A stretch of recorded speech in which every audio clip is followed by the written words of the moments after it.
all you glorious gamers out there. Welcome to the PlayerStoo Podcast, the video game podcast for gamers like you, by gamers like you. You can find PlayerStoo on all the social media, that is Facebook, Twitter, YouTube, Instagram, the lot.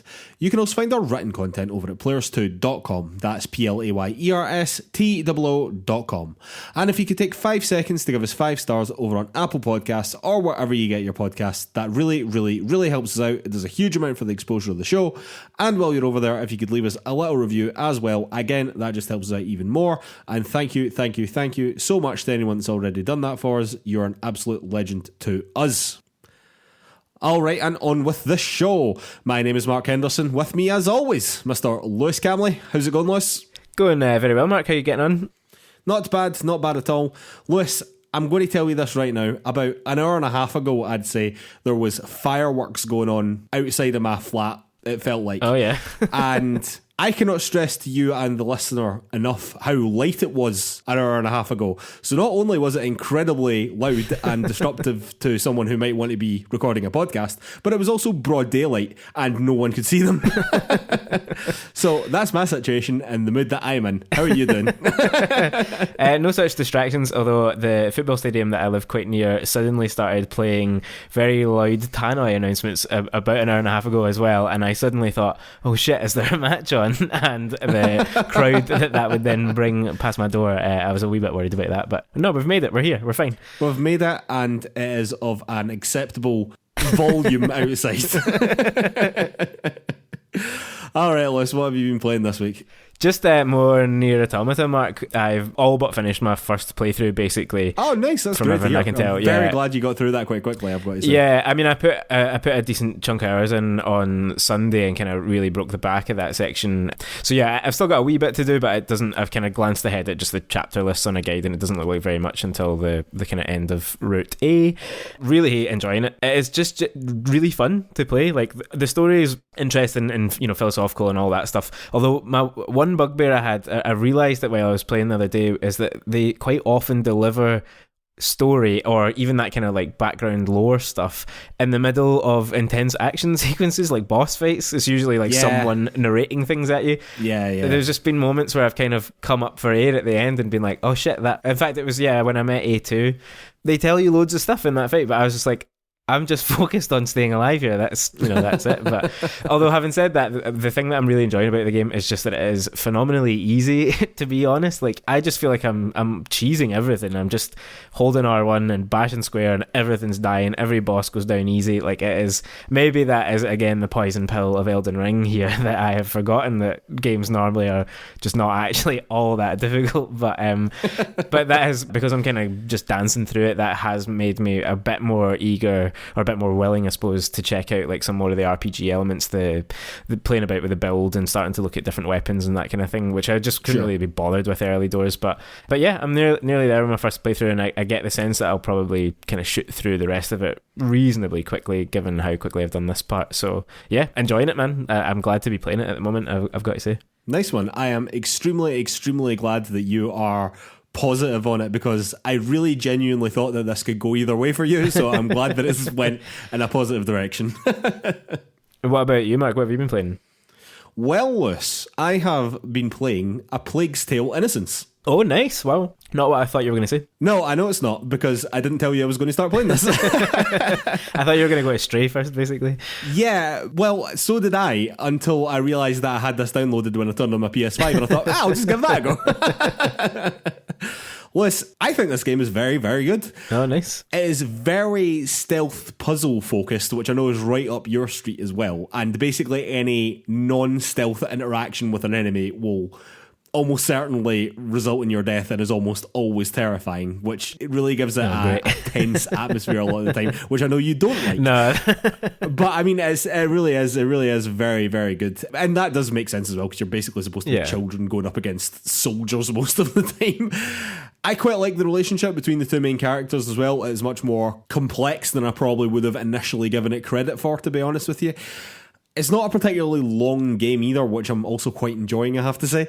I'm maybe about a third of the way through it, and I've only had one not that long play session with it, to be completely honest. It actually reminds me a lot of Hellblade in a lot of ways, not just because of its scale and the fact that it has a very distinctly AA feel about it. And I don't really mean that as an insult, but it feels like a studio showcasing themselves in the same way that Hellblade was a bit of a showcase for Team Ninja. And I was really hoping that the next game in the series, Requiem, which is just round the corner really, would be taking a leap forward in the same way that we're expecting a leap forward from Hellblade 2. But the gameplay in that trailer makes me think actually we're probably close to getting more of the same. And it's being published by the same publisher as the original game, which is Focus Entertainment, who are a pretty small publisher by... Well, they're a AA publisher. They publish stuff at this sort of scale quite a lot, you know what I mean? Which is a shame in a lot of ways, because I really genuinely feel that this game is a bigger budget away from being something actually potentially quite special. Well, maybe that is what the sequel is going to be, though. If they can't, if there's a bit more money behind it, it's got, it's day one Game Pass, I think. So maybe there's a bit of Microsoft money floating in there. Sure. There's always a chance, but yeah, I think your comparison there is actually really well drawn, because that to me is what it has looked like as well. Like, this is, probably a slightly upgraded and a slightly more advanced version of the first game versus what Hellblade seems to be doing, which is kind of a step change really, but that is because they've got the Microsoft money in there. So. Oh yeah, exactly. I think that this is a studio who's ripe to be bought, is what I would say, because I think that what they are doing here is really very good indeed, actually, and I think that the story that they're sort of culminating here is really interesting, and it is the narrative that's sort of pulling you through. Do you know what I mean? I mean, the gameplay is in no way complex really at all, apart from these sort of swarms of rats which you saw in all the sort of promotional material for the game. Do you know what I mean? Which are quite cool, but aren't the main thing about the game. Do you know what I mean? Nobody's buying it because of cool swarms of rats. They're buying it because of the narrative. Do you know what I mean? And that's why you're getting drawn through the game, and it's really well done. And I sort of hope that they do land a bigger budget in the future at some point, because I think that this studio is potentially really quite talented. Alright, Lewis, I think we're going to have to move on to the news, because we have got a hell of a lot of stuff to cover. Alright, Lewis, and a break to the format this week. There have been so many showcases that we need to cover, but the main bulk of the podcast this week will be covering the Nintendo Direct, which just happened. Then we are going to break, and in our topic of the week slot this week, we are going to recap the PlayStation State of Play, which is actually yet to happen as we record this. But first, we have to touch on two other showcases that have also happened, which is the Disney and Marvel Games Showcase and the Ubisoft Forward Showcase. So starting with the Disney one, Lewis, I think the headlines here for us are, number one, Marvel's Midnight Suns has a release date now after being delayed a couple of times. However, no Switch date on it yet, but it is coming on December the 2nd to all other platforms. And apparently we're going to be getting a set of shorts to fill in the backstory of the formation of the Midnight Suns, which I just thought was quite interesting. Yeah, I'm really glad to see this get a date finally kind of pinned down. Hope it doesn't move again, but it seems pretty likely that this will be it. I'm still intrigued by this. I'm not 100% sold on it. I want to see more. I want to know a bit more about it. I think that little kind of prequel series that they're talking about sounds interesting, but I'll probably never get around to watching it or engaging with it. But yeah, I think that this is the one big hope for a Marvel game this side of Christmas that I'm actually going to pay any attention to, and I'm really hoping that they stick the landing with it. Yeah, nice one. Secondly, Lewis, was Mike Bithell, who is making a detective visual novel set in the Tron universe of all places called Tron Identity. This is coming to PC and consoles in 2023.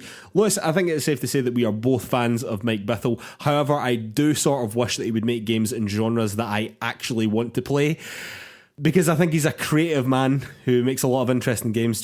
He makes a lot of games that I definitely am not going to get around to, I don't think. That's fair enough. I mean, I think here he's in his wheelhouse in terms of that narrative direction. That's what a lot of Bithell games are about, is like interesting ways of delivering story. Yeah, I'm probably in the same vein as you. I'm also not a Tron fan particularly, so I might not get around to this. Never seen a Tron movie, right away, never seen one of them. No, me either. But, I really hope, again, that this lands. Yeah, big fan of Mike Bithell. Hope the game does well, but probably not one for me. And thirdly, Lewis, Amy Hennig and Skydance New Media's new Marvel game seems to involve Captain America and Black Panther and is set in World War II. It still doesn't have a name. It seems that you'll be playing as a US soldier and a member of the Howling Commandos and a leader of a Wakandan spy network. If you're a Marvel fan, that might mean more to you than it does to me, which is very, very little, but it does seem as though you'll be playing as these 4 characters. I'm still pretty interested in this, I've got to say. I'm sort of struggling a little bit to see how this fits Amy Hennig's usual action-adventure MO, but we've been promised that this is going to be narrative-driven, and therefore I'm still pretty interested in this project, and because it's Amy Hennig, but I do think that this is a long way away. Oh, definitely a long way away, yeah. I think this is interesting. I can see how it could fit in with what she's done in the past, assuming that it's just going to tell a story through these kind of 4 intertwined characters. What I hope it's not, and I fear a little bit that it might be, is like Suicide Squad, like a 4-player co-op-y thing, you know. Let's hope it doesn't go down that route, because what she's so good at is, you know, character action, so let's stick with that. Yeah, I do very much hope that it is that. Narrative-driven has given me hope there, though, Lewis. Alright, and just to touch on the Ubisoft Forward showcase as well, there were other announcements here, most notably the first proper look at the rebooted Skull and Bones. There was a whole bunch of Tom Clancy stuff as well, particularly around The Division. However, we are going straight for the meat and potatoes here, Lewis. We are going straight to the Assassin's Creed news, of which there was lots. Basically, we are getting, number 1, more DLC for Valhalla coming this year called The Last Chapter, and that name would suggest that it is The Last Chapter, shockingly. I think that Ubisoft can't be accused of not supporting the Assassin's Creed games, because I think Origins, Odyssey and Valhalla have all got huge amounts of DLC, so they have to be commended for that to a certain extent, I suppose. Secondly, we got a nice trailer for Assassin's Creed Mirage, which had previously been confirmed. They did also confirm that the game was going to be a homage to the early games in the series, focusing more on assassinations, parkour and stealth and less on the RPG elements, also suggesting that it wouldn't be quite as long or as big as the previous installments have been. The game is indeed going to be set in Baghdad, as the rumours suggested. You will be playing as a young Bassam from Assassin's Creed Valhalla, and it will be coming in 2023. We also got announcements of a lot of future projects as well that will be out likely 2024 and beyond. The first of which was codenamed Jade, which is a full-scale open-world Assassin's Creed mobile game which will be set in China. They've promised that they will be developing another mobile game as well with Netflix games on their platform, which is actually a pretty big get for Netflix in my opinion. Then we got the announcement of codename Red as well, which will be the next flagship RPG in the Assassin's Creed franchise, which will finally be set in Japan at long last, Lewis, which fans have been asking for a long, long time. And then we got the announcement of codename Hexe. I would call this Hexless, but they said Hexe, so that's what I'm going with. Which is a very different vibe from any other Assassin's Creed game I've ever seen. This is the one that is apparently set during the European witch hunts, and dare I say, could be hinting at some horror elements, Lewis.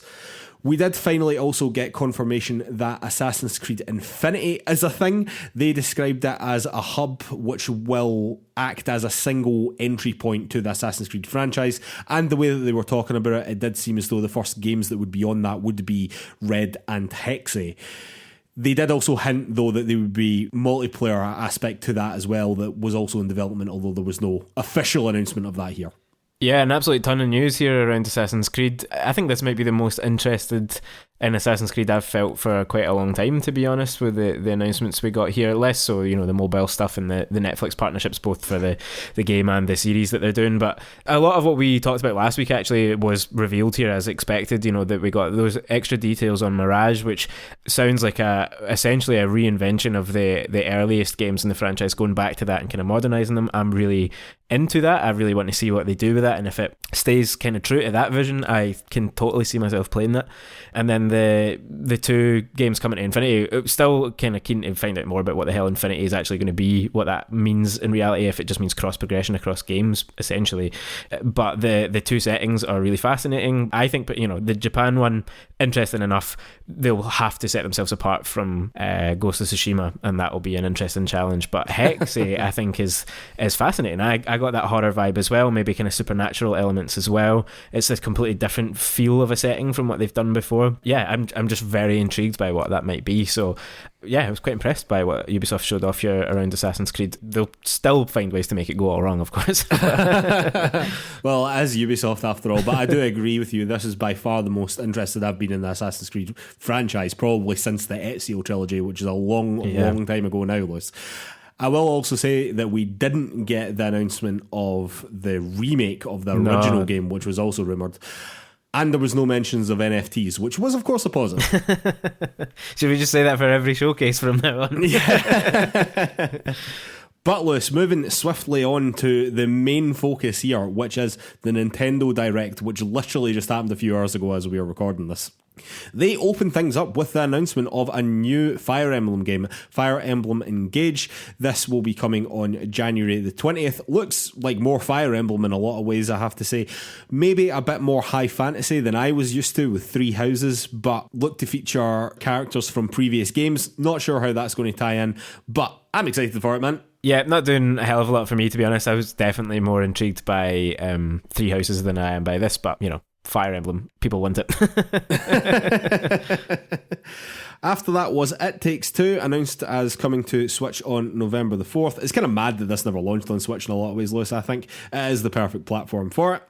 Then after that was Fatal Frame Mask of the Lunar Eclipse Remaster, which is coming to the West for the first time in early 2023.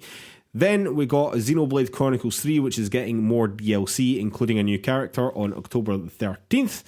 Then was SpongeBob SquarePants The Cosmic Shake, which is coming to Switch in 2023 as well. This by the same people who made the remake of Battle for Bikini Bottom, I believe.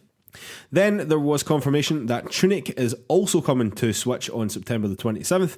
Again, is the perfect platform for it. Sort of mad that it wasn't there in the first place. Then we got more information on the Front Mission remake. This is confirmed to be coming this year, with Front Mission 2 remake coming next year and Front Mission 3 remake coming eventually at some point down the line. So it's a full remake of that entire series, it sounds like. And speaking of remakes, Story of Seasons A Wonderful Life is getting remade 20 years after its original release and is coming in summer 2023. Then Splatoon 3, Lewis, which announced its first Splatfest, which is happening on September the 23rd at 5 p.m. Pacific time. I don't know what a Splatfest is, but if you do, I hope you enjoy it. Then after that was Mario plus Rabbids Sparks of Hope, this the sequel to Kingdom Battle, which I played earlier this year. It was also mentioned on the Ubisoft Forward, seemingly confirming that Rayman will be coming as DLC at some point as well. But the problem here is that they seem to be focusing much more on the open world, which was by far the weakest aspect of the original game, in my opinion. So unless they've totally overhauled that, I slightly worry for this game, if I'm totally honest with you. Yep, I very much share those concerns, Mark. That is, from the little bit of the first game that I played, that is what worried me, and it did feel like they focused on it quite a bit here. Although, having said that, I did think that the battle that they showed off at length in the Ubisoft event was pretty good. I think it showed kind of an evolution of the first game style. Yeah, it looks like it'll be fun at least. Yeah, I must admit, the battling was never the problem. They do seem to have made it a bit more dynamic with how much you can just sort of move around, seems to be where they're going with the new battle system. But yeah, man, that open world stuff, they could do with cutting that way down and increasing the battles a lot. That's the Mario tax, isn't it? Then after that, Lewis, we got the announcement of Octopath Traveler 2, which is very exciting for this guy in particular. It is launching on February the 24th, 2023. I was a big fan of the original one. This seems to be an entirely new cast of characters, but the real thing from the original game was that battle system. That's why the game was as good as it was, in my opinion, anyway. So I hope that there is improvements on that, and I'll be keen to see how they've shaken that up a bit, you know? Yeah, battle style's back, graphical style's back, which is the other kind of main draw. Yeah, definitely. Looks great. I really genuinely love the style. And their weird fascination with 8 characters and 8 stories is back. So it's just, it looks exactly like more of this. But, you know, for fans, that's going to be right up your street. Yeah, man, very, very excited for this one, genuinely. After that, we got confirmation of more N64 games coming to Switch Online, with some games including Mario Party 1 and 2 coming this year, and others including Pokemon Stadium 1 and 2 coming in 2023. But I think by far the biggest announcement for most people here is that GoldenEye is coming to Switch Online with online multiplayer, which will be important in a minute, because it is also worth mentioning that almost at the exact same time, Rare announced that GoldenEye would be coming to Game Pass as well, with dual analog support. 4K is going to be in 16:9 ratio as opposed to the original standard ratio that the game came in, with smoother frame rates and all that. Basically a remaster, whereas this one on Switch will almost certainly just be the original game running through an emulator. But online multiplayer will apparently be exclusive to Switch, which is an insane decision as far as I'm concerned. It does seem quite mad to hold that on one platform. I wouldn't be surprised if that ends up being, almost just a timed exclusive feature or something, because how would Xbox not want that? I don't know, but as well, see, because the Xbox version is a remaster, I don't know if it's just up to them to do that. Do you know what I mean? Like, maybe it'll be running in a completely different world, basically, to this emulated version on the Switch. Do you know what I mean? After that, Lewis, was a game called IB, which is a psychological horror game set in an art gallery, which is coming in spring 2023. I thought that this looked really cool. I think that you did as well. But apparently this game actually came out in 2012 and already has a bit of a cult following on Steam. I thought it looked pretty cool, man. Yeah, it definitely did. Maybe want to check out on the old Steam Deck, but just a weird dark thing in the middle of this presentation. It really was, man. It was quite a drastic tonal shift, I have to say, from GoldenEye. Then we got some updates from Nintendo games. Mario Strikers is getting more characters later this month. Mario Kart 8 is getting yet more tracks this holiday season. And Nintendo Switch Sports is getting golf added this winter. Then we had Miyamoto on, who announced Pikmin 4 coming in 2023. We had no trailer or anything for this. It was literally just a tease. So nothing much to go on, but I know a lot of people are going to be happy with that announcement list. Nothing that I'm particularly interested in, but a lot of people will be interested in that. Yeah, I don't really get Pikmin, not really ever engaged with Pikmin, don't know what it's there for exactly, but it has been clamoured for quite some time. I think it was something like 7 years ago, I think this game was first sort of revealed, or first mentioned at least, so there you go, it's coming. It's coming. Then after that was Just Dance 2023, which was also shown off at the Ubisoft Forward. That is coming in November this year.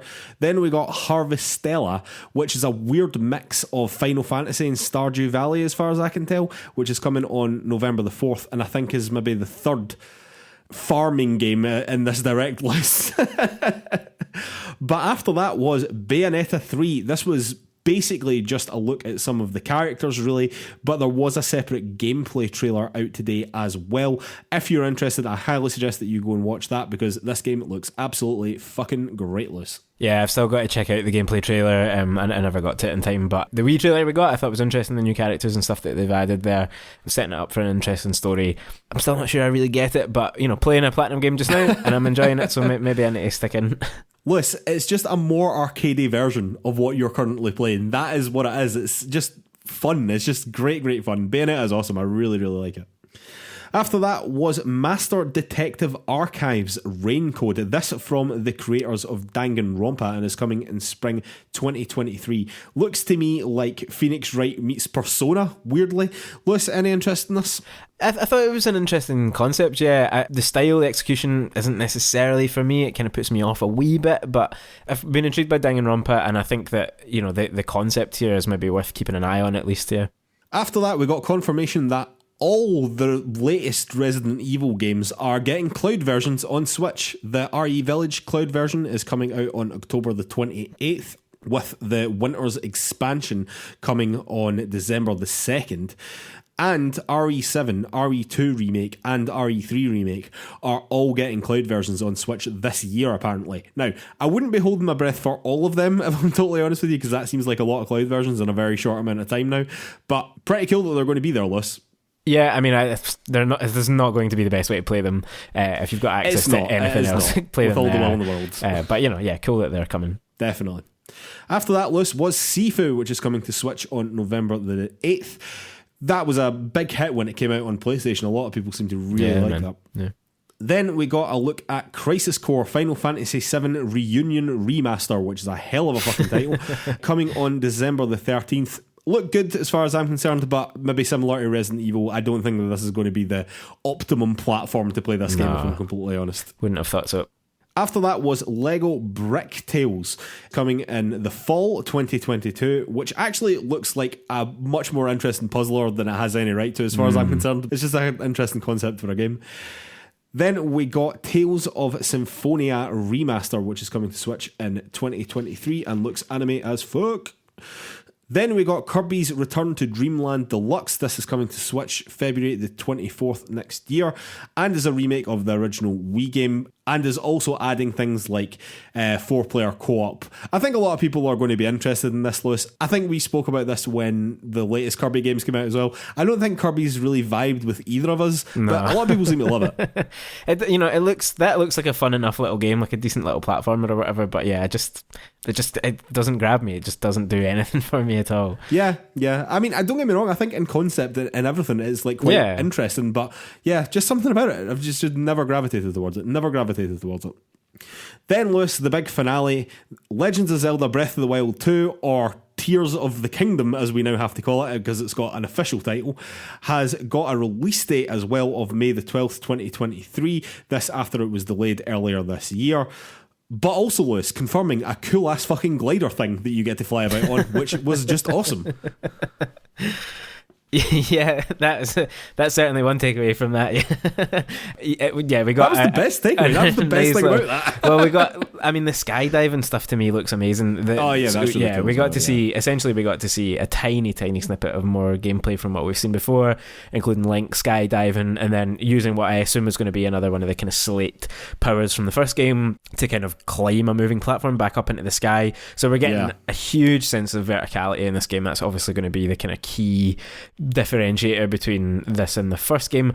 Will we ever stop calling it Breath of the Wild 2? I'm not sure, but and it's going to be a pain in the arse for all these games websites that are relying on the Breath of the Wild SEO to carry traffic to them. They got to tear it all down now. But no, this is amazing. I'm so excited. Not going to comment on how it looks at the moment because I'm still a bit nervous that it's not going to run very well on the old pretty ancient Switch by the time it does drop. But yeah, I'm just hoping for an experience anywhere close to the first game, and that'll be miraculous, frankly. Yeah, I must admit that I think as long as it runs as well as Breath of the Wild did on Switch, it'll basically be fine, which also I would argue didn't run particularly well on Switch. Not always, no. No.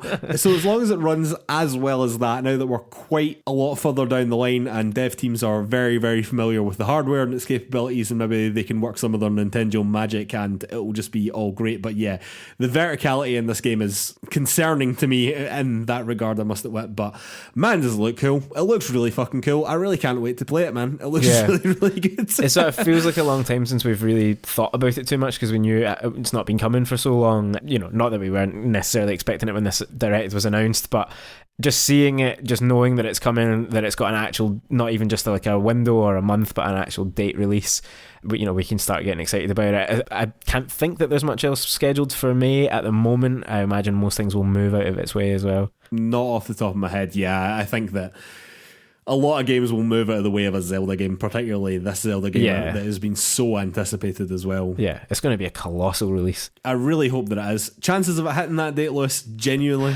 Oh, I don't know. Yeah, I've seen a few people say that they still doubt that. I mean, it's been delayed a few times now. I mean, we've not seen very much, obviously, but I have no sense of how likely Nintendo are to hold their cards to the chest on it for a bit longer, but I don't think that they would have they could have just said May, they could have said spring. They put an actual date on it. That is interesting to me, but it could easily slip a wee bit into the summer. We still, there's been no suggestions of hardware for a while now. There's no Switch Pro rumours to be discussed really, but there's still always the possibility that there's some kind of hardware tie-in coming, and that could obviously hold things up as well. Yeah, I must admit, I think that the days of the Switch Pro are gone. Yeah, the dreams are firmly dead for me anyway. I think that we're much more likely to get a Switch 2 than we are to get a Switch Pro now, to be completely honest. But I still think that that's 2024 at the absolute earliest, to be honest. So I don't think there's going to be any hardware tie-in for this. I think there's a relatively good chance that it does hit that, just as you say, because they put a specific date on it. Lewis, thoughts on the show in general? It was a total whirlwind. I thought it absolutely rattled through quite a lot of games, quite a lot of variety within 40 minutes. If I'm honest, there wasn't a ton for me personally that I'm dead excited about, but that's... See, this is where I think we differ quite a bit, because I thought that there was quite a lot for me. Definitely there was. And, and I think that if you're a Switch owner and if you watch this and there's nothing for you, I mean, maybe discounting Zelda, then I think you're looking really at what the life cycle of the Switch is going to offer really from now on. It's going to have some cloud games and some one or two big ports, but by and large you're going to get a lot of smaller games, a lot of these Japanese RPGs, a lot of these kind of lifestyle games and all that, because they're not as demanding on the hardware as stuff that we're getting on other platforms. So that's something to consider. Like, if this was everything coming for Switch, it wouldn't necessarily excite me as a platform going forward, but all I'm really looking at for my Switch now are those big totem pole games like Zelda, maybe like Bayonetta, a Fire Emblem, not necessarily for me, but for plenty of other people will be that as well. So what Nintendo have shown us today is a decent roadmap ahead. They've got plenty coming to the platform. A lot of it is pretty interesting, in particular if you're into certain genres, so I can't fault it too much. I'm not dead excited about loads of it, but no complaints either, Yeah, don't get me wrong, I think that's a pretty fair assessment, to be completely honest. I actually thought that this was quite good, but I can completely understand why it would have missed for a lot of people. As you said, there was, I think, basically 3 or 4 farming simulator games in that showcase, which is just madness to me. But yeah, I mean, maybe you're right. Maybe that is what we should expect from the Switch now. I mean, the Switch sort of built itself up as being like the indie machine in a lot of ways, and that sort of went away for various reasons. But a lot of them still do work on there. Like, for me, Tunic coming there is going to be a great thing. And It Takes Two as well. Like, these are games that in my head are still absolutely just made for the Switch, as well as those big Nintendo totem poles that you were talking about.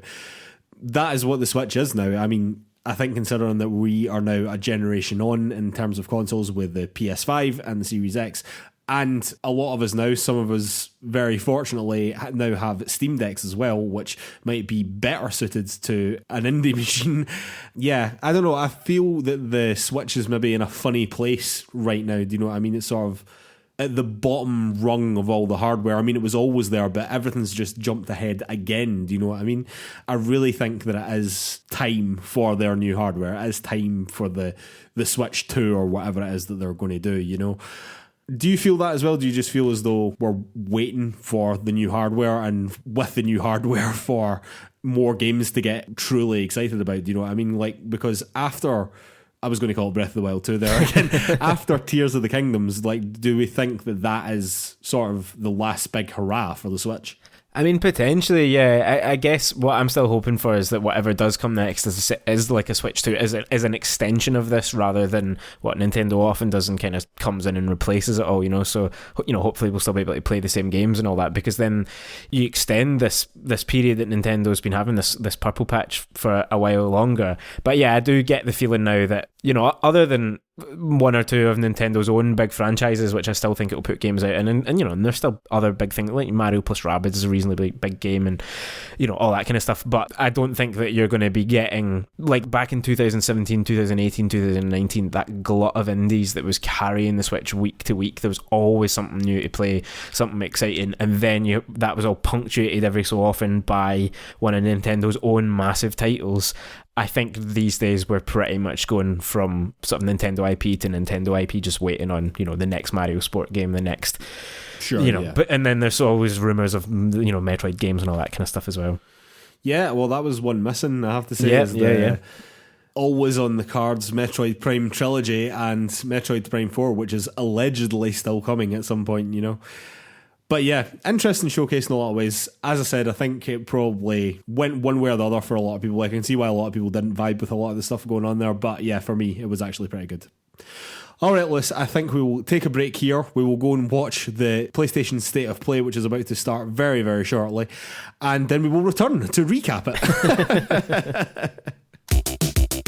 And we are back for our recap of the PlayStation State of Play. We actually done a little live react video, which will be available on our YouTube channel for anyone that wishes to watch that. But Lewis, beginning the recap with Tekken 8. Tekken 8, and ladies and gentlemen, I cannot tell you how much Lewis Camley's face lit up when we discovered that this was Tekken 8. A true shock. The trailer said that it was in development for PlayStation 5, so it looks as if it will be a true next-gen game. The trailer looked absolutely stunning, I think it's fair to say. Lewis, your thoughts? Yep, totally blown away by this. Was not expecting a Tekken announcement, even though we had that wee tease recently at Evo, but I hadn't heard any other rumours that something was coming here. And yeah, the very moment that Jin appeared on screen and it became clear what was going on here, I was totally taken. I've already watched that trailer 4 times, Mark, in the short time between our 2 recordings here. Yeah, I cannot wait for this. I am such a massive Tekken fan. This looks glorious. It looks like they've really gone to town on making those character models and those environments and the weather dynamics and all that kind of stuff like work so well together. It looks gorgeous. It looks meaty as all hell. They're saying that that's rendered from the game engine and it's not a pre-made CGI trailer or whatever. Obviously things will change. I think we're probably still reasonably early development. I wouldn't expect to see this for a year or 2 still at least, but it looks phenomenal. I really like the way that they presented that trailer as well, like just that fight between Kazuya and Jin. No story, no nothing. It's just like, you know what's going on here, and this is all you need to know is just these 2 guys punching lumps at each other.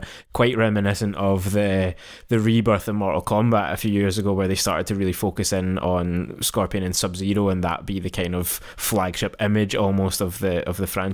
They've done this again, same as they did with Tekken 7, right enough, focusing in on the Mishima story. Here we've got Kazuya and Jin going at it. Can't wait. Yeah. Again, it cannot be overemphasised how obviously delighted Lewis Camley was when this appeared on screen, ladies and gentlemen. But after that, Lewis, we got 2 PSVR 2 games, the first of which was Star Wars Tales from the Galaxy's Edge. Didn't give much away, but it's in development for PSVR 2. I don't think it's going to be a game changer, if I'm totally honest. The next one was Demio, which is a D&D / miniatures / card game. I don't really know how else to say that, to be completely honest with you, but they're clearly going for this sort of tabletop RPG vibe. If that's something that interests you playing in VR, maybe you should check that out. After that list was Like a Dragon Ishin. This is a samurai spin-off from the Yakuza series by Sega. Apparently this is rebuilt from the ground up, and this is the first time this particular game is coming to the West and the first time that it will be in English. It is coming in 2023. I think this is probably the most interesting Yakuza game for me that I've seen in a while. Like, I know some people absolutely adore that series, but it's never really struck a chord with me. But I thought that looked really good. Yeah, really good trailer. Game's looking decent. Absolutely interested to see more. After that list was Hogwarts Legacy. We got to see a new trailer here showing off an exclusive side quest for the PlayStation. Controversially, an exclusive side quest for the PlayStation, which looked pretty dark and horror-y, I would say, in comparison to the rest of the stuff that we've seen around the game. The game itself is coming on February the 10th, 2023. I think we've all seen enough trailers of this now to know what it looks like. It looks, I still think, surprisingly good for what it is. Lewis, your thoughts on this? Yeah, I mean, the game is what it is. We've talked that to death, really. But this notion of a PS exclusive quest, it's not. It should be mentioned as well. It's not tied to pre-orders. Even it's not like an early bonus. It's just that if you're playing it on PlayStation, you're going to get this extra quest. Which is a little funny. We were both saying as we reacted, like, that is not going to be a particularly great quest by all likelihood, because it's not been, it's not had the full team effort put into it. It's not been developed as part of the base game for everyone to play. So don't expect too much. But I did think, to be fair, the trailer for it, like you say, slightly kind of darker vibe, wasn't so bad, really. No, I thought it was quite cool. I think it's actually quite an interesting road to take that quest down if you were going to get an exclusive quest, After that list was a game called Pacific Drive. Not really sure what this game was at all. It just felt like driving around a mad apocalyptic wasteland that was actively trying to kill you, Lewis. Yeah, very hard to determine much more than that. If that interests you, you can go and check that out. After that list was a new game from Bandai Namco, this Sin Duality. It seems to be very anime and mech based and is coming in 2023. Again, not too much given away. It looked alright. But Lewis, after that was Stellar Blade, formerly known as Project Eve. This is a PlayStation 5 console exclusive. It was giving me quite strong Nier vibes, Lewis, I've got to be completely honest. However, I thought this really looked pretty good. Might have been the highlight of the show outside of Tekken, if I'm completely honest with you, in terms of new stuff. And that is coming in 2023 as well.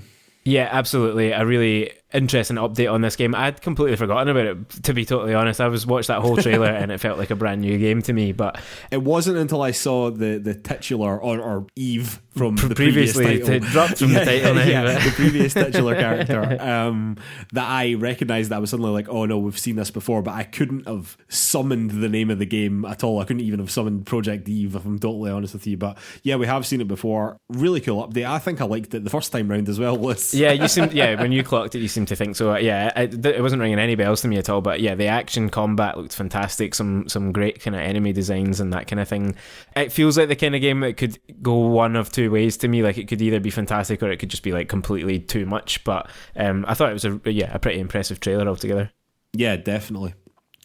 After that, Lewis, was Rise of the Ronin, which is also a PlayStation exclusive, this by Team Ninja of Neo fame.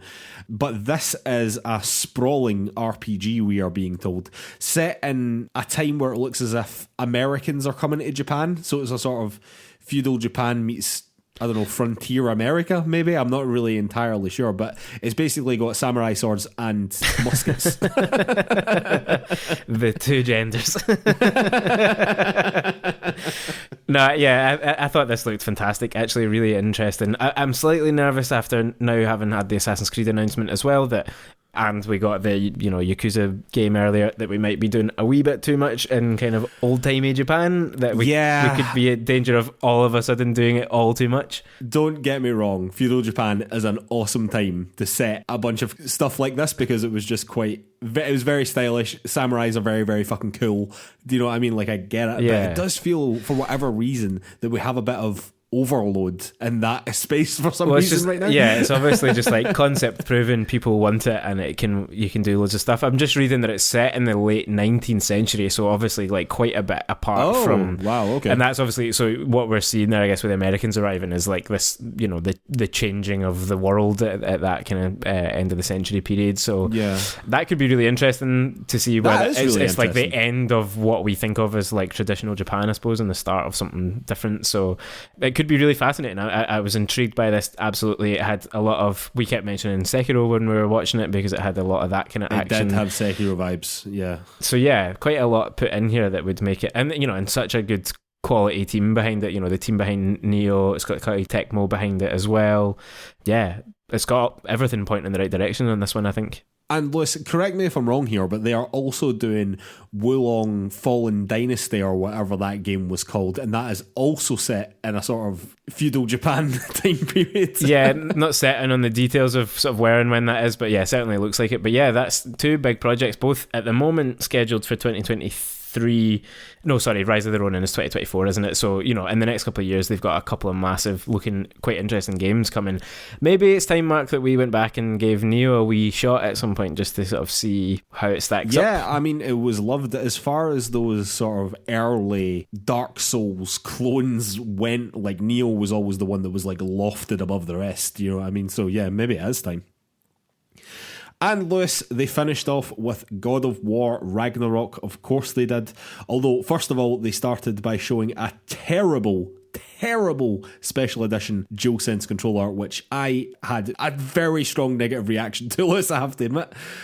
But after that, we got quite an amazing trailer, if I'm totally honest with you. I thought that trailer was absolutely fantastic. The game looks absolutely sensational. They have also confirmed that pre-orders are open, and the date is still November the 9th. So I know there was a lot of will they, won't they make it for 2022, but that date to me is feeling pretty locked in at that stage, Oh yeah, I mean, I think that we're good to go here. Really, it's not that far out. I don't see them pushing it. Everything looks polished and ready to go. They're doing all their other marketing activations. Like, they're a horrible DualSense, like you say. It's not very pleasant, I don't think either. Yeah, the thing to me is, it just looks quite cheap or something. It just doesn't look like it's up to their usual standards for these things. So, and also I would just rather see like a full console tie-in, you know, like just the give us faceplates and all that as well. Yeah, because that's just going to sit on your unit looking daft next to your bright pink PlayStation 5 because you bought those. You know what I mean? It's not very well thought out. But yeah, I mean the trailer is phenomenal. I've kind of been semi-intentionally not looking at too much recently because I know it was the cover story for Game Informer recently, and so there was a raft of new preview footage and coverage, and you know, still not revealing too many details. But I've kind of chosen not to look into any of that because it just feels like time to experience it now. You know, I'm not expecting a radical shift from the original game or from the last game. So seeing this wee bit of story trailer just piqued my interest. Lots of nice, interesting imagery, little hints at things going on in there, and kind of all ending with the fight with Thor that I think we're all expecting to be a major part of the game. So maybe even the start of the game, really, to kind of echo what happened in the previous game, you know? Yeah, I strongly suspect that will be this game's...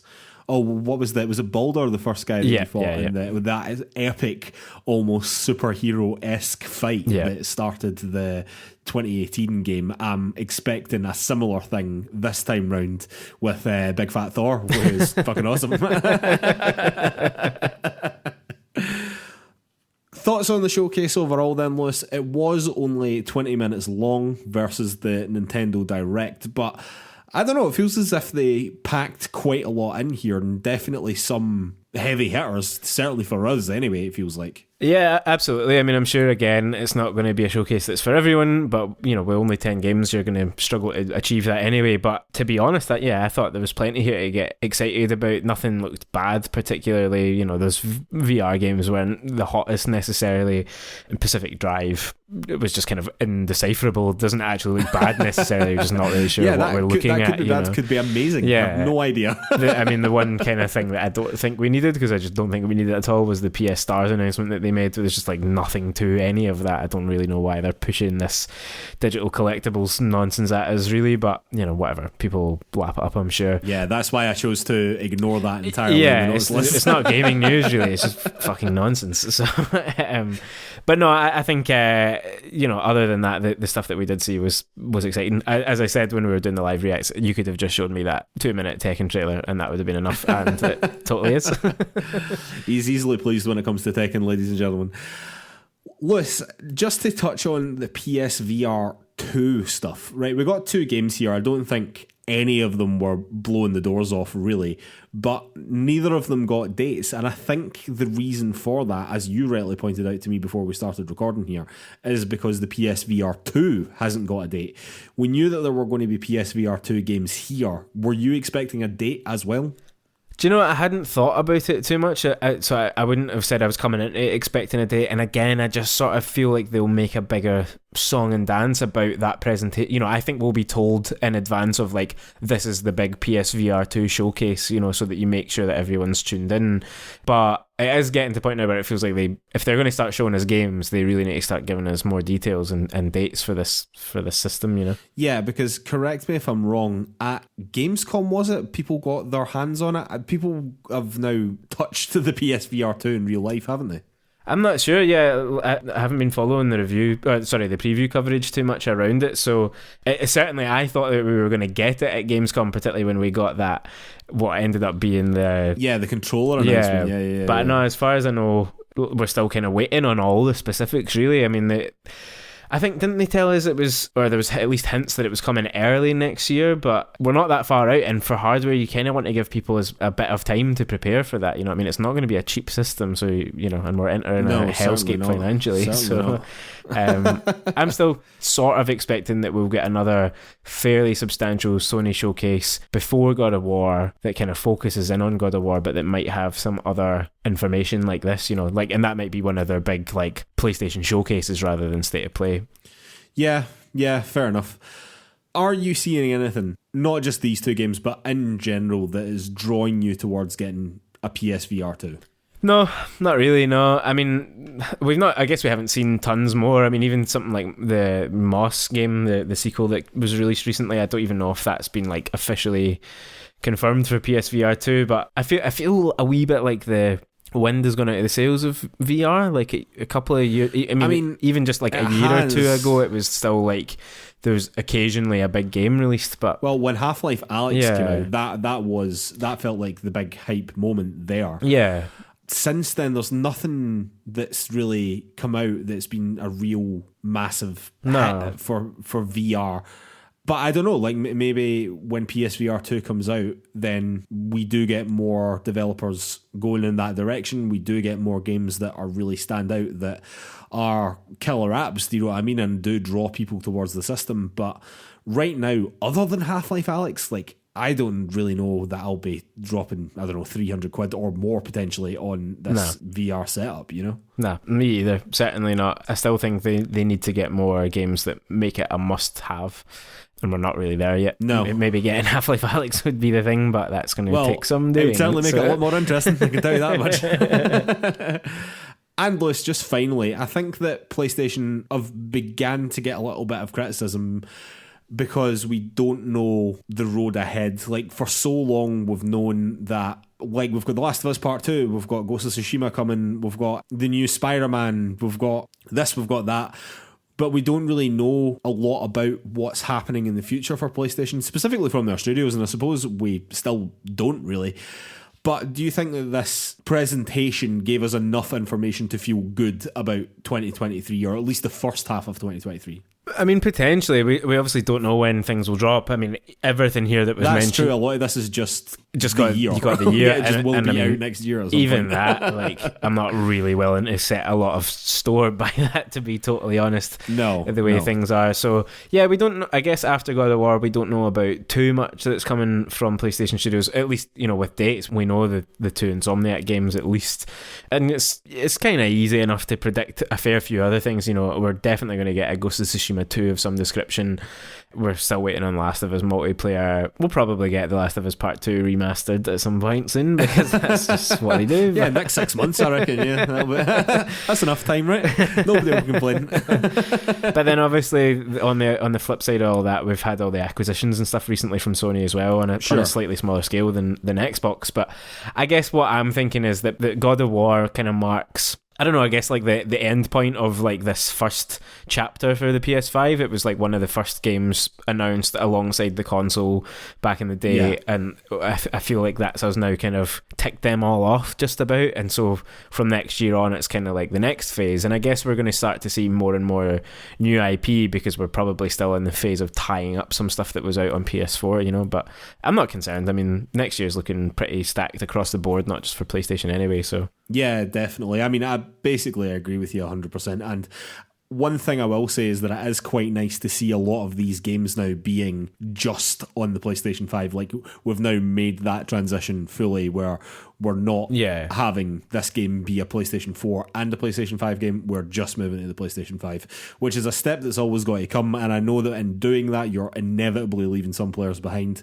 But I think it's a necessary step to move forward. Do you know what I mean? And it is quite good for someone lucky enough to own a PlayStation 5. I think that is a great step for all of us PlayStation 5 owners, Liz. Yeah, you know, it's looking good, those PS5 exclusives down the line especially. Absolutely. All right, Lewis, I think we'll have to call it a day there. I'd like to remind everyone that you can find PlayersToo on all the social media, that is Facebook, Twitter, YouTube, Instagram, the lot. You can also find our written content over at PlayersToo.com. That's PlayerSTOO.com. And if you could take 5 seconds to give us 5 stars over on Apple Podcasts or wherever you get your podcasts, that really, really, really helps us out. There's a huge amount for the exposure of the show. And while you're over there, if you could leave us a little review as well, again, that just helps us out even more. And if you've already done that for us, you're an absolute legend to us. I'd like to remind everyone that our play-along game for this month is Inscryption, which I have yet to play but have now downloaded, Liz. Yeah, you really need to get around to it, man. It's not the most straightforward game, because you kind of need to learn it a wee bit at the start, so it's got a wee bit of a barrier there, I would say, to getting going with it. But certainly where I had played up to, and I've not gone back to it really yet, but it felt like suddenly it was opening up, you know, things are a lot clearer, and it kind of takes the shackles off a wee bit. So yeah, get stuck in. I'm I'm kind of really keen to hear what you think about it when you get started. I'm definitely going to start. It feels like something that I could easily play on the Steam Deck, sat on the couch, which is very much definitely my vibe right now, I have to say. So, yeah, I'll need to get stuck into that very, very shortly indeed. All right, ladies and gentlemen, we will see you next week. Thanks.